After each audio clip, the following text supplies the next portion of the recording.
Victory gospel search விடுதலையின் சுவிசேஷ சபை வழியாய் உங்களுக்கு கிருபையும் சமாதானமும் உண்டாவதாக.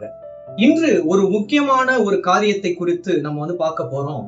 சென்ற மாதம் எபிரேயருக்குள்ளதான ஒரு உள்ளாழத்தை ஒரு வீட்டுல, அன்பான வீட்டுல தேவன் என்னை பேச வைத்தார்.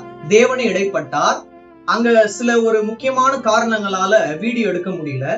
நான் என்ன சொன்னேன் உங்ககிட்ட அப்படின்னா, இதை நம்ம பாகங்களாக பிரித்து நம்ம என்ன பண்ண போறோம், தியானிக்க போறோம். இந்த மாதத்திலிருந்து பாகம் 1 ஆரம்பித்து தேவன் எவ்வாறு இடைப்படுறாரோ அவ்வாறு தேவன் இடைப்படணும்னு சொல்லிட்டு நான் எபிரேயருக்குள்ள இருக்கிற ஒரு ஆழத்தை குறிச்சு அவங்க கிட்ட சொன்னேன். ஒரு இன்ட்ரோடக்ஷன் மாதிரி, இன்ட்ரோடக்ஷன்ல இருந்து கன்க்ளூஷன் வரைக்கும் தேவனே உங்களை நடத்துவார்னு சொல்லி சொன்னேன்.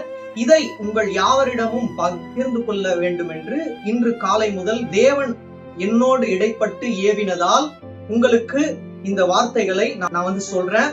இதுல இருக்கிற ஒரு வரலாறு ரொம்ப ரொம்ப முக்கியமானது. யாராருக்கு தேவையோ அவங்க என்ன பண்ணலாம், நீங்க எழுதி வச்சுக்கோங்க. இது ரொம்ப ரொம்ப உங்களுக்கு யூஸ்ஃபுல்லா இருக்கும் நான் நம்புறேன். தேவன் தாமே என்னை மறைத்து உங்களிடம் இடைப்படுவாராக. இதுல பாருங்க, நீங்க எபிரேயர்ல நீங்க பாத்தீங்க அப்படின்னா, இது எந்த காலகட்டத்துல எழுதியிருக்க கூடும் அப்படின்னு சொல்லிட்டு ஃபர்ஸ்ட் கேள்வி. இது சில வேத அறிஞர்கள் என்ன சொல்றாங்க அப்படின்னா, 60 இருந்து 69, அதாவது கிறிஸ்துவுக்கு பின்னர், அதாவது கிறிஸ்துவுக்கு முன்னர் அல்ல, கிறிஸ்துவுக்கு பின் 60 இருந்து 69ஆம் நூற்றாண்டில் எழுதியிருக்க கூடும் அப்படின்றாங்க. சில பேர் என்ன சொல்றாங்க அப்படின்னா 60 இருந்து 70 அந்த ஒரு காலகட்டத்தில் எழுதியிருக்க கூடும் அப்படின்னு சொல்றாங்க. இது எருசலேமின் வீழ்ச்சிக்கு முன்பதாக எழுதியிருக்க கூடும்.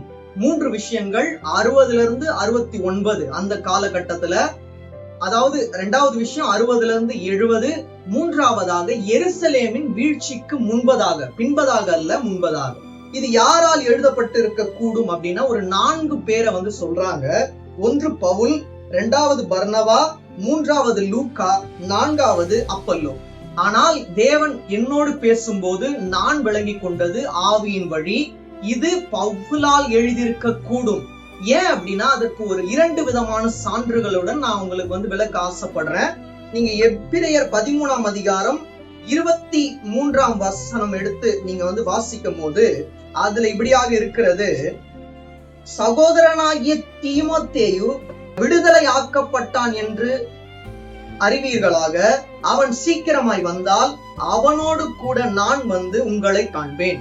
அப்ப இதுல தீமோத்தேயுன்னு இருக்கு. அப்ப தீமோத்தேயுவை பற்றி பவுல் மட்டும்தான் உள்ளத்தின் ஆழத்துல இருந்து எழுதுறாரு. என்ன எழுதுறாருன்னா, நீங்க 2 தீமோத்தேயு 1ல இருந்து அப்படியே வாசிச்சு பாத்தீங்க அப்படின்னா அவர் ஒரு விஷயத்த சொல்ற. அநேக விஷயங்கள் இருக்கு, ஒரே ஒரு விஷயம் மட்டும் நான் உங்களுக்கு சொல்றேன்.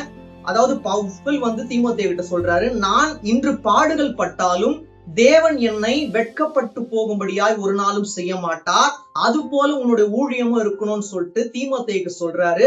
அதனால், அதாவது தீமோத்தேயுக்குள்ள இருந்த ஒரு விசுவாசத்தை பவுல் புரிந்து கொண்டதுனால பிரியமான தீமோத்தேயு என்பாரு, குமாரனாகிய தீமோத்தேயு என்பாரு.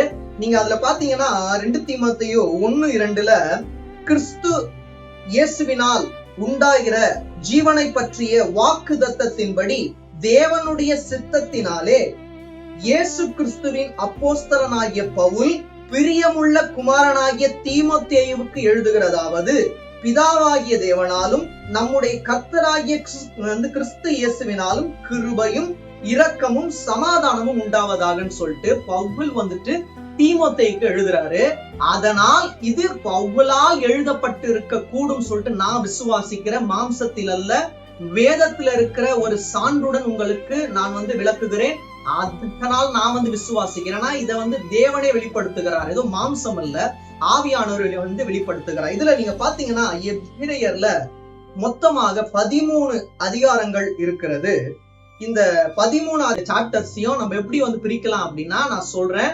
நீங்க பாருங்க, எபிரேயர் 1:2 இதுல என்ன குறிப்பிட்டு சொல்றாரு அப்படின்னா, இதுல என்ன சொல்லப்பட்டிருக்கு அப்படின்னா, அதாவது முதல் 2 சாப்டர்ஸும் இயேசு கிறிஸ்து தேவ தூதர்களை விட மேன்மையானவர்.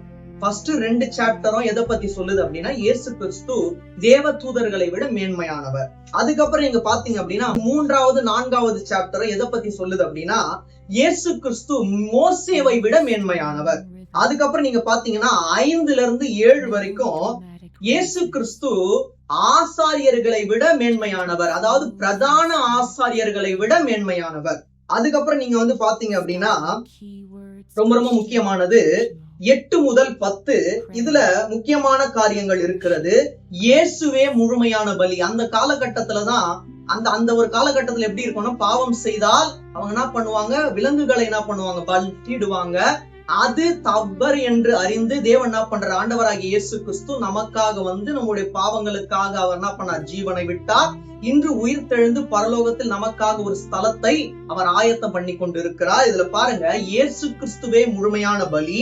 அதுக்கப்புறமா புதிய பழைய உடன்படிக்கையை குறித்ததான உள்ளாழம் 8 முதல் 10 வரை இருக்கிறது. அதுக்கப்புறம் நீங்க பாத்தீங்கன்னா 11ஆம் அதிகாரத்துல விசுவாசத்தின் வீரர்கள், அதாவது விசுவாசத்தின் வீரர்கள் அப்படின்னா மோசேவை பத்தி இருக்கும், ஆபிரகாமை பத்தி இருக்கும், ஆபேலை பத்தி இருக்கும், அநேகரை பத்தி இருக்கும். அதாவது விசுவாசத்துல உண்மையா இருந்தவர்கள் பத்தி இருக்கும். அது மட்டும் இல்ல, நம்ம கண்டு விசுவாசிக்கிறத விட காணாத விசுவாசிக்கணும். அப்ப இதுல முக்கியமாக இருக்கிறது, காணாததை நம்புவதே விசுவாசம். விசுவாசம் அப்படின்றது நாம் கண்டு விசுவாசிக்கிறது அல்ல, காணாத விசுவாசிக்கிறது. அதை பற்றி சொல்லிட்டு நமக்கு எடுத்துரைக்கிறது தான் இந்த 11வது சாப்டர். 12வது சாப்டர்ல என்ன இருக்கு அப்படின்னா, வாழ்க்கை என்பது ஒரு பந்தயம். அது மட்டும் இல்ல, இயேசுவை நோக்கி பார்க்க வேண்டும். யாரை நோக்கி பார்க்கணும்? இயேசுவை நம்ம நோக்கி பார்க்கணும். அதுக்கப்புறமா ஒழுக்கம் தேவை உள்ளது. 3 காரியங்களை இந்த 12ஆம் அதிகாரம் நமக்கு வெளிப்படுத்துகிறது. 1, வாழ்க்கை என்பது ஒரு பந்தயம், அதனால் ஓடிக்கொண்டே இருக்க வேண்டும்.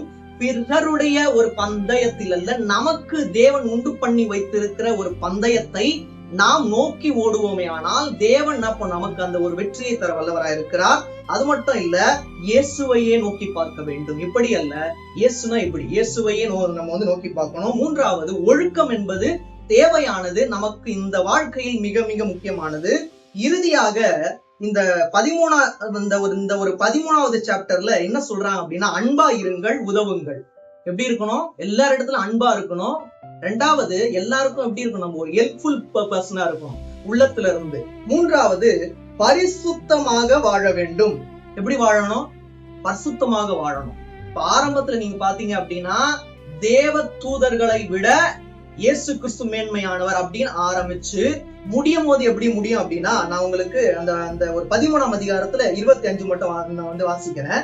கிருபையானது உங்கள் அனைவரோடும் கூட இருப்பதாக ஆசீர்வாதமாய் முடிகிறது.